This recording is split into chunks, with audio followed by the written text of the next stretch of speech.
भाई और भौणी मैंने 2024 इलेक्शन पाखे आसुची ता सहित साथे साथे देखंतु आज चतुर्पार्श्वर गोटे कथा आज बहुत चर्चित अच्छी मोदी ग्यारंटी विषय सतरे कौन मोदी ग्यारंटी सफलता होती ना मोदी ग्यारंटी विफलतार परिणत होती से विषय आपण मानक मुझे पदे कथा कहवाक चाहूँगी जो 2024 मसीह मोदी को प्रधानमंत्री कैंडिडेट भाव में बछा जाइतिला सेतेबळे बीजेपी गोटे नारा थिला बहुत ही पेट्रोल डीजल के बार अब की बार मोदी सरकार बहुत ही महंगाई अब की बार मोदी सरकार यहीपरी भाव में किसी बीजेपी नारा दूला किंतु सतरे कौन बीजेपी सरकार महंगाई कम कर सफलता होती जेतेबळे नरेंद्र मोदी ग्यारंटी देइथिले जदि बीजेपी जीतिकी सरकार बनइब ताहा हेले प्रथम ग्यारंटी थिला चाषी मानकर ऋण क्षमा करा जिवो चाषी मानकर आय द्विगुण करा जिवो चाषी मानकर ऋण कोन आज क्षमा करा गला कि चाषी मानकर ऋण कोन आज क्षमा करा जाइछि कि चाषी मानकर आय कोन द्विगुण हेइछि कि केबे भी हेई पारि नाही चाषी मानकर ऋण केबे माफ करा जाई नाही किंतु उद्योगपति मानकर ऋण माफ करा जाइछि किंतु चाषी मानकर ऋण केबे माफ करा जाई नाही से माने जेमिति भी ऋण परिशोध करिवा दरकार एहा होछि सरकारଙ୍କର काम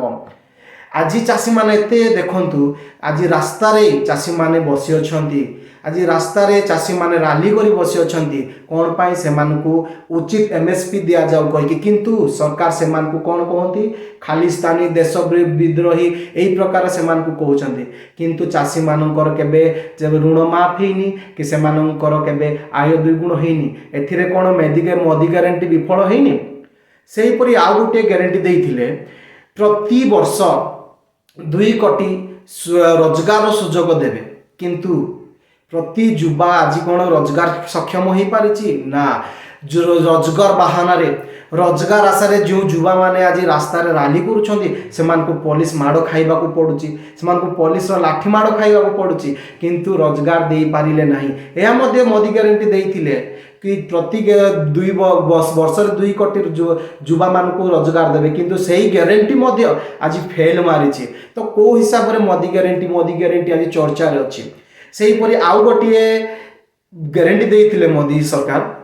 जदि मोदी सरकार आसीबो ताहाले प्रति भारतीय नागरिक मानकु 15 लाख टंका खाता को जीवो किंतु इलेक्शन जीति सारा पर 15 लाख तो आसिलानी किंतु सरकार कौन कहले यह गोटे कौन थिला जुमला थिला इलेक्शन जीतबार जुमला थिला यह होची गोटे जुमला सरकार ग्यारंटी देइथिले कौन 15 लाख टंका आसीबो किंतु आसिलानी कौन कहले जुमला थिला एथिरे मध्य मोदी ग्यारंटी फेल मारिछि सेही परी विदेश रु कलाधन जहा अछि जहा विदेश रे कलाधन अछि साको फेरी आनिबा पई मध्य मोदी ग्यारंटी देइथिले किंतु कौन ही आज जो माने कही कि विदेश रु कलाधन फेरी आनिबे सेही मानकर धन ही विदेश रे आज 2 गुण 4 गुण रे बढ़ी जाइए कौन या कौन ग्यारंटी पूरा होइछि कि नहीं मोदी ग्यारंटी एथिरे मध्य फेल मारिछि देखंतु 2014 मसीह थिला पेट्रोल डीजल सब प्रकार खाद्य सामग्री बहुत कम रेट थिला जेतेबेले पेट्रोल थिला 75 से पूरी डीजल थिला 70 आज कौन सा दुईटा पेट्रोल और डीजल 100 पार आउ देखंतु आमर जहा आमर गरीब लोक मानकर जहा आवश्यक नित्य जहा आवश्यक डाली चाउल गहम लुण तेल ए सब जिनस रे जीएसटी लगेई कि यार दरदाम वृद्धि करदेले कौन यार दरदाम वृद्धि जो कौन गरीब लोकंकर जीवन में किसी प्रभाव पड़ुनी बहुत प्रभाव पड़ुछि यार कौन कही बीजेपी सरकार 2014 रे जदि बीजेपी सरकार आसीबो ताले सबुर दरदाम कम हम दरदाम कम हैला या मध्य ग्यारंटी देइथिले किंतु 35 टका रे पेट्रोल डीजल देवा पई कहिथिले किंतु ताहा मध्य आज से मोदी ग्यारंटी फेल मारिछि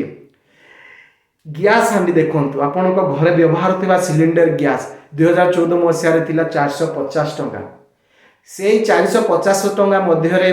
बीजेपी गोटे सांसद मंत्री जे कि मुंडरे बहिकी रोड रे से माने रैली करूथिले परिदर्शन रोड रे बसी पड़ुथिले कि यहाँ मध्य अधिकार आज किंतु 1200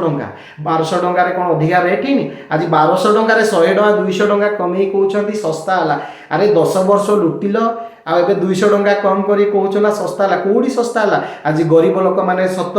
ମୋଦି ଦେଇଛନ୍ତି, ଉଜ୍ଜ୍ୱଳ ଯୋଜନାରେ ଗ୍ୟାସ୍ ଯୋଗାଇ ଅଛନ୍ତି, କିନ୍ତୁ